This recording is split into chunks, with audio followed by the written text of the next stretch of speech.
सुप्रभात। कर्म और अकर्म,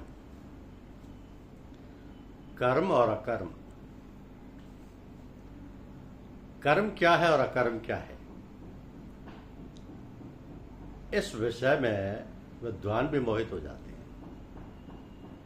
अतः वो कर्म तत्व मैं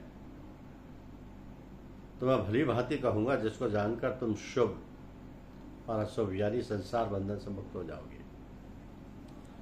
साधारणतः मनुष्य शरीर और इंद्रियों की क्रियाओं को ही कर्म मान लेते हैं। शरीर और इंद्रियों की क्रियाओं को ही कर्म मान लेते हैं।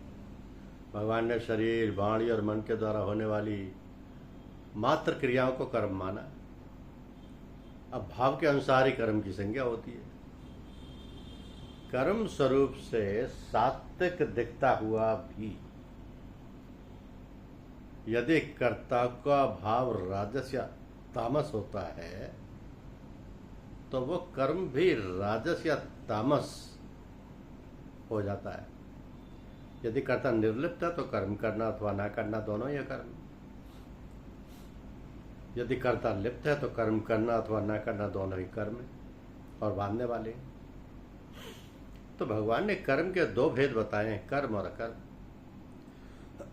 कर्म से जीव बंधता है और अकर्म दूसरों के लिए कर्म करने से मुक्त हो जाता है।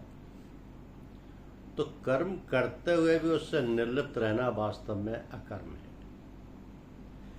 निर्लिप्त रहते हुए कर्म करना अथवा कर्म करते हुए निर्लिप्त रहना, यही वास्तव में अकर्म व्यवस्था है। यदि कामना, ममता, आसक्ति ना हो तो मनुष्य प्रवृत्ति मार्ग और निवृत्ति मार्ग दोनों में स्वतः मुक्त है। इस बात को समझना ही कर्म तत्व को समझना है। कर्मयोग कर्म नहीं है, प्रत्युत सेवा है। सेवा और त्याग ये दोनों ही कर्म नहीं है। इन दोनों में विवेक की ही प्रधानता है। इसलिए कर्म सामग्री और कर्म सदा दूसरों के हित के लिए ही होते हैं, जिसे सेवा कहते हैं। तो दूसरों की ही वस्तु दूसरों को मिल गई तो ये सेवा कैसे? यह तो विवेक है।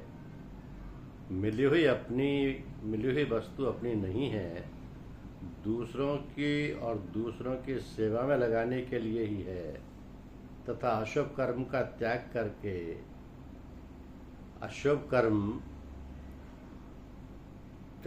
करके शुभ कर्म का आचरण करता है। तो यही विवेक है। इसलिए मूलतः कर्मयोग कर्म नहीं है, प्रत्येक विवेक है। विवेक के द्वारा ही मनुष्य शुभ और अशुभ कर्म के भेद को जानता है तथा शुभ कर्म का त्याग करके शुभ कर्म का आचरण करता है। अब भगवान कर्मों के तत्व को जानने की प्रेरणा भी करते हैं। धन्यवाद।